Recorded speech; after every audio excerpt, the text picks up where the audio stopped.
Hi all, എല്ലാവർക്കും QSPSC ഹസൽ PYQയിലേക്ക് സ്വാഗതം. നമ്മളിന്ന് നോക്കാൻ പോകുന്നത് 2026 ഫെബ്രുവരി മാസം PSC നടത്തിയ ബൈൻഡർ എക്സാമിൻ്റെ ക്വസ്റ്റ്യൻ പേപ്പറാണ്. ജനറൽ PSCക്ക് ആവശ്യമായിട്ട് വരുന്ന 20ഓളം ചോദ്യങ്ങളുണ്ട്. ഓക്കെ, നമുക്കപ്പം ചോദ്യങ്ങൾ നോക്കിയാലോ. ഒന്നാമത്തെ ചോദ്യം, വിപ്ലവങ്ങളുടെ മാതാവ് എന്നറിയപ്പെടുന്ന വിപ്ലവം ഏത്? ഓപ്ഷൻ ബി ഫ്രഞ്ച് വിപ്ലവം. വിപ്ലവങ്ങളുടെ മാതാവ് എന്നറിയപ്പെടുന്ന വിപ്ലവം ഏതാണ്? ഫ്രഞ്ച് വിപ്ലവം. ചോദ്യം 2, താഴെ തന്നിരിക്കുന്നവയിൽ 1857 കലാപവുമായി ബന്ധപ്പെട്ട ശരിയായ പ്രസ്താവനകൾ ഏത്? ഓപ്ഷൻ സി 1, 3, 4 എന്നിവ ശരിയാണ്. 1857 കലാപത്തിന് ഫൈസാബാദിൽ നേതൃത്വം നൽകിയത് മൗലവി അഹമ്മദുള്ളയാണ്. കലാപത്തിൽ ഗ്രാമീണരെ സംഘടിപ്പിക്കുന്നതിൽ ഷാമൽ പ്രധാന പങ്ക് വഹിച്ചു. ഛോട്ടാനാഗ്പൂരിലെ സിംഗ് ഭൂമിയിലെ ഗോത്രവർഗ്ഗക്കാരുടെ കലാപത്തിന് ഖാനു നേതൃത്വം നൽകി. ഇത് മൂന്നുമാണ് കറക്റ്റായിട്ടുള്ള സ്റ്റേറ്റ്മെൻറ്റ്സ്. കലാപസമയത്ത് മുഗൾ ചക്രവർത്തിയാരായിരുന്നു? ബഹദൂർ ഷാ രണ്ടാമനായിരുന്നു. ചോദ്യം 3, ഭൂമിയുടെ ഘടനയെക്കുറിച്ച് ചുവടെ ചേർത്ത പ്രസ്താവനയിൽ ശരി ഏതാണെന്നാണ്. ഓപ്ഷൻ ബി 2 മാത്രമാണ് ശരി. എന്താണ്? ഭൂമിയുടെ ഘടനയെക്കുറിച്ച് മനസ്സിലാക്കുന്നതിന് ശാസ്ത്രജ്ഞർക്ക് ഏറെ സഹായകമായത് ദ്വിതീയ തരംഗങ്ങളാണ്. ഓക്കെ, അപ്പം ഈ ക്വസ്റ്റ്യൻ നമ്മൾ പഠിച്ചില്ലെങ്കിൽ നമുക്ക് ഭയങ്കരമായിട്ട് കൺഫ്യൂഷൻ വരും. നമുക്ക് ചിലപ്പം തോന്നാം പ്രാഥമിക തരംഗങ്ങളും ദ്വിതീയ തരംഗങ്ങളും പ്രതല തരംഗങ്ങളും എല്ലാം അവർ സഹായിച്ചിട്ടുണ്ടെന്നായിരിക്കും നമ്മളെ മനസ്സിൽ തോന്നുന്ന ആൻസർ. പക്ഷേ ഇവിടെ കറക്റ്റായിട്ട് ആൻസർ വരുന്നത് ഭൂമിയുടെ ഘടനയെക്കുറിച്ച് മനസ്സിലാക്കുന്നതിന് ശാസ്ത്രജ്ഞർക്ക് ഏറെ സഹായകമാകുന്നത് ഏതാണ്? ദ്വിതീയ തരംഗങ്ങളാണെന്നതാണ് ശരി. ഓക്കെ, ദ്വിതീയ തരംഗങ്ങളാണ്, സെക്കൻഡറി വേവ്സ്. അടുത്ത ചോദ്യം, ഇന്ത്യയുടെ വിവിധ ഭൂപ്രദേശങ്ങളെക്കുറിച്ചുള്ള ശരിയായ പ്രസ്താവന കണ്ടെത്തുക. ഓപ്ഷൻ എ 1 മാത്രമാണ് ശരി.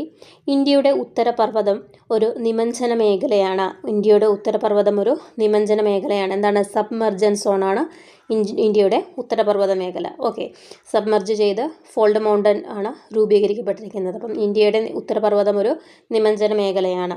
ഇനി ഇന്ത്യയുടെ ഉത്തര മഹാസമതലം ഒരു വ്യാപന മേഖല, അത് തെറ്റാണ്. അലൂവിയൽ ഡെപ്പോസിറ്റ്സ് കൊണ്ട് ഫോം ചെയ്ത ഒരു ഏക്കൽ പ്രദേശമാണ് ഉത്തര മഹാസമതലം എന്ന് പറയുന്നത്. ഓക്കെ, അടുത്ത ചോദ്യം, ചുവടെ നൽകിയിരിക്കുന്ന പ്രസ്താവനകൾ പരിഗണിക്കുക. രണ്ടാം പഞ്ചവത്സര പദ്ധതി വ്യാവസായിക വികസനത്തിൽ ശ്രദ്ധ കേന്ദ്രീകരിച്ചു. കറക്റ്റാണ്. രണ്ടാം പഞ്ചവത്സര പദ്ധതിയുടെ രൂപകൽപ്പന മഹലനോബിസ് മാതൃകയായി അടിസ്ഥാനപ്പെടുത്തിയാണ്. അതും ശരിയാണ്. 1962 ഇന്ത്യ ചൈന യുദ്ധം രണ്ടാം പഞ്ചവത്സര പദ്ധതിയുടെ പുരോഗതിയെ പ്രതികൂലമായി ബാധിച്ചു. 1962 ഇന്ത്യ ചൈന യുദ്ധം ഏത് പഞ്ചവത്സര പദ്ധതിയാണ്? 3-ാം പഞ്ചവത്സര പദ്ധതിയാണ് പ്രതികൂലമായിട്ട് ബാധിച്ചത്. അപ്പം അത് തെറ്റാണ്. ഇനി 4ാമത്തെ സ്റ്റേറ്റ്മെൻറ്റ്, പൊതുമേഖലാ വ്യവസായശാലകളുടെ വളർച്ചയ്ക്കാണ് രണ്ടാം പഞ്ചവത്സര പദ്ധതി പ്രാധാന്യം നൽകിയത്. അതും കറക്റ്റാണ്. അപ്പം ആൻസർ ഏത് വരും? ഓപ്ഷൻ സി 1, 2, 4 ശരിയാണ്. പ്രസ്താവന 2 ശരിയല്ല, പ്രസ്താവന 3 ശരിയല്ല എന്നതാണ് ആൻസർ. ഓക്കെ, അടുത്ത ചോദ്യം, 1991 നവസാമ്പത്തിക പരിഷ്കാരങ്ങളുമായി ബന്ധപ്പെട്ട് നൽകിയിരിക്കുന്ന പ്രസ്താവനകളെക്കുറിച്ചുള്ള ശരി ഉത്തരം ഏതാണ്? പ്രസ്താവന 1, 1991 ഇന്ത്യയെ ഗുരുതരമായ വിദേശ നാണ്യ പ്രതിസന്ധി നേരിട്ടിരുന്നു. അത് കറക്റ്റാണ്. പ്രസ്താവന 2, ഈ കാലയളവിൽ രാജ്യത്തിൻ്റെ ഇറക്കുമതി ചെലവ് കയറ്റുമതി വരുമാനത്തേക്കാൾ കൂടുതലായിരുന്നു. രണ്ടാമത്തെ പ്രസ്താവനയും കറക്റ്റാണ്. അപ്പം പ്രസ്താവന 1, 2 ശരിയാണ്. എ ആണ് കറക്റ്റായിട്ടുള്ള ആൻസർ. അടുത്ത ചോദ്യം നോക്കിയേ. ഇന്ത്യൻ ഭരണഘടനയുടെ 42ാം ഭേദഗതിയുമായി ബന്ധപ്പെട്ട് തെറ്റായ പ്രസ്താവന ഏതെന്നാണ് ചോദിച്ചിരിക്കുന്നത്. പൗരന്മാർക്കുള്ള 10 അടിസ്ഥാന കടമകൾ ഭരണഘടനയിൽ കൂട്ടിച്ചേർത്തു. കറക്റ്റാണ്. 42ാം ഭരണഘടനാ ഭേദഗതിയിലാണ് ഫണ്ടമെൻ്റൽ ഡ്യൂട്ടീസ് 10 ചേർത്തത്. ലോക്സഭയുടെ കാലാവധി 5 വർഷത്തിൽ നിന്നും 6 വർഷമായി ഉയർത്തി. അതും കറക്റ്റാണ്. സ്വത്തവകാശം മൗലികാവകാശങ്ങളുടെ കൂട്ടത്തിൽ നിന്നും എടുത്തു മാറ്റി. അത് തെറ്റാണ്. അത് 44ാം ഭേദഗതി 1978 സ്വത്തവകാശത്തെ മൗലികാവകാശങ്ങളുടെ കൂട്ടത്തിൽ നിന്നെടുത്ത് മാറ്റിയത്. അപ്പം ഓപ്ഷൻ സി ആണ് തെറ്റ്. അടുത്ത ഓപ്ഷൻ നോക്കിയേ. ഇന്ത്യയെ പരമാധികാര ജനാധിപത്യ റിപ്പബ്ലിക് എന്നതിൽ നിന്ന് പരമാധികാര സോഷ്യലിസ്റ്റ് മതേതര ജനാധിപത്യ റിപ്പബ്ലിക് എന്നാക്കി മാറ്റി. അതും കറക്റ്റാണ്. അപ്പം ഓപ്ഷൻ സി മാത്രമാണ് തെറ്റായിട്ടുള്ളത്. അടുത്ത ചോദ്യം, താഴെ കൊടുത്തിരിക്കുന്നവയിൽ ഇന്ത്യൻ ഭരണഘടനയിലെ ആർട്ടിക്കിൾ 21മായി ബന്ധപ്പെട്ടത് ഏതാണ്? ഓപ്ഷൻ ബി അന്തസ്സോടെയുള്ള ജീവിതത്തിനും വ്യക്തി സ്വാതന്ത്ര്യത്തിനുമുള്ള അവകാശമാണ് ആർട്ടിക്കിൾ 21മായി ബന്ധപ്പെട്ടത്. ഓക്കെ, ഇഷ്ടമുള്ള മതം സ്വീകരിക്കാനും ആചരിക്കാനും പ്രചരിപ്പിക്കാനുള്ള അവകാശം ഏതാണ്? ആർട്ടിക്കിൾ 25 ഇനി 14 വയസ്സിൽ താഴെയുള്ള കുട്ടികളെ ഏതെങ്കിലും ഫാക്ടറിയിലോ ഖനിയിലോ അല്ലെങ്കിൽ മറ്റ് അപകടകരമായ തൊഴിലുകളിലോ നിയമിക്കുന്നത് നിരോധിച്ചുകൊണ്ടുള്ള വകുപ്പ് ഏതാണ്? ആർട്ടിക്കിൾ 24 തൊട്ടുകൂടായ്മ നിർത്തലാക്കുകയും ഏതു രൂപത്തിലും അത് അനുഷ്ഠിക്കുന്നത് നിരോധിക്കുകയും ചെയ്യുന്ന വകുപ്പ് ആർട്ടിക്കിൾ 17 അടുത്ത ചോദ്യം 1957 കേരളത്തിൽ അധികാരമേറ്റ കമ്മ്യൂണിസ്റ്റ് മന്ത്രിസഭയുമായി ബന്ധപ്പെട്ട ശരിയായ പ്രസ്താവനകൾ ഏതൊക്കെയാണെന്ന് നോക്കിയേ. ഒന്നാമത്തെ പ്രസ്താവന EMS നമ്പൂതിരിപ്പാട് മുഖ്യമന്ത്രിയായി ചുമതലയേറ്റു. അത് കറക്റ്റാണ്. 5 വർഷ കാലാവധി പൂർത്തിയാക്കിയത് തെറ്റാണ്. 5 വർഷം പൂർത്തിയാക്കിയിരുന്നില്ല. വിദ്യാഭ്യാസ കാർഷിക മേഖലകളിൽ പരിഷ്കാരങ്ങൾ കൊണ്ടുവരാൻ തീരുമാനമെടുത്തു. അത് കറക്റ്റാണ്. അപ്പം ഏതൊക്കെയാണ്? ഓപ്ഷൻ 1ഉം 3ഉമാണ് കറക്റ്റ്. ഓപ്ഷൻ ബി 1ഉം 3ഉം ശരിയാണ്. അടുത്ത ചോദ്യം 5 വർഷ കാലാവധി പൂർത്തിയാക്കിയ കേരള നിയമസഭകൾ ഏതൊക്കെയാണ്? 5 വർഷ കാലാവധി പൂർത്തിയാക്കിയത്? 7ാം കേരള നിയമസഭയും 9ാം കേരള നിയമസഭയുമാണ് 5 വർഷ കാലാവധി പൂർത്തിയാക്കിയത്. ഓപ്ഷൻ സി ആണ് കറക്റ്റ്. 2ഉം 3ഉം ശരി. 5ാമത്തെ കേരള നിയമസഭ 5 വർഷക്കാലം പൂർത്തിയാക്കിയിരുന്നില്ല. 7, 9, 10, 11, 12, 13, 14 ഇനി 15ാമത്തെ ഇപ്പോഴുള്ള നിയമസഭയും കംപ്ലീറ്റ് ആക്കുവാണെങ്കിൽ അതും കൂടെയാണ് 5 വർഷം പൂർത്തിയാക്കിയ നിയമസഭകൾ. ഓക്കെ, 7, 9, 10, 11, 12, 13, 14, 15 ഉണ്ടെങ്കിൽ ഇനി 15ാമത്തെ. ഓക്കെ, അടുത്ത ചോദ്യം മനുഷ്യൻ്റെ നാഡീവ്യവസ്ഥയുടെ പ്രവർത്തനത്തിന് ആവശ്യമായ ഒരു പ്രധാന ധാതുവും അതിൻ്റെ കുറവ് മൂലമുണ്ടാകുന്ന പ്രശ്നവും ചുവടെ കൊടുത്തിരിക്കുന്നു. ഇതിൽ നിന്നും ശരിയായ ജോഡി കണ്ടെത്തുക. ഏതാണ്? ഓപ്ഷൻ ബി ആണ് കറക്റ്റ്.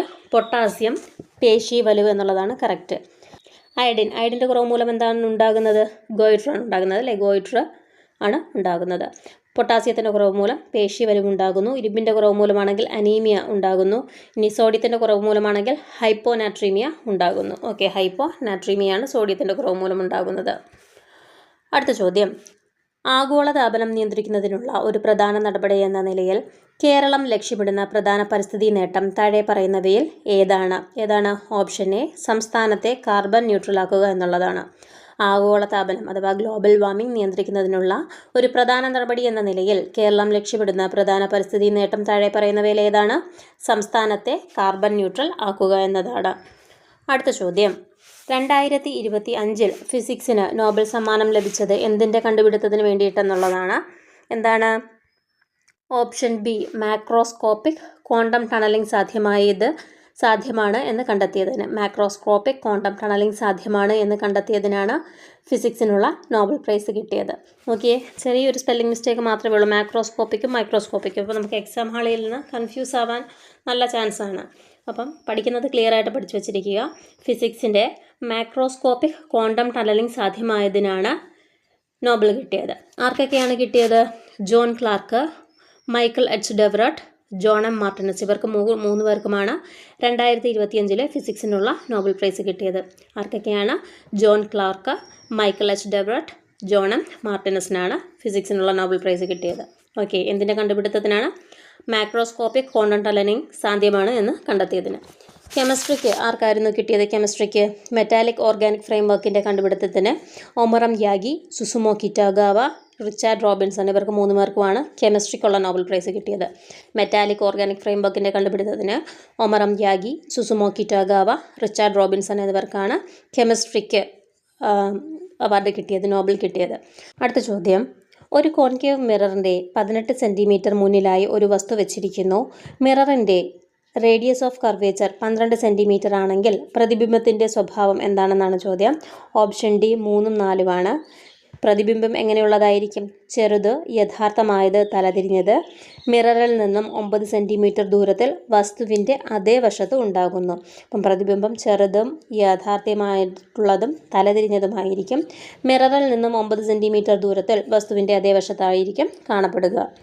അടുത്ത ചോദ്യം അക്കോറീജിയ തയ്യാറാക്കുന്നതിൽ ഉപയോഗിക്കുന്ന ഹാലജൻ ആസിഡ് ഏതാണ്? HCl ആണ്. HCl. ഓപ്ഷൻ സി HCl ആണ്. അക്കോറീജിയ തയ്യാറാക്കുന്നതിൽ ഉപയോഗിക്കുന്ന ഹാലജൻ ആസിഡ് ഏതാണ്? HCl ആണ്.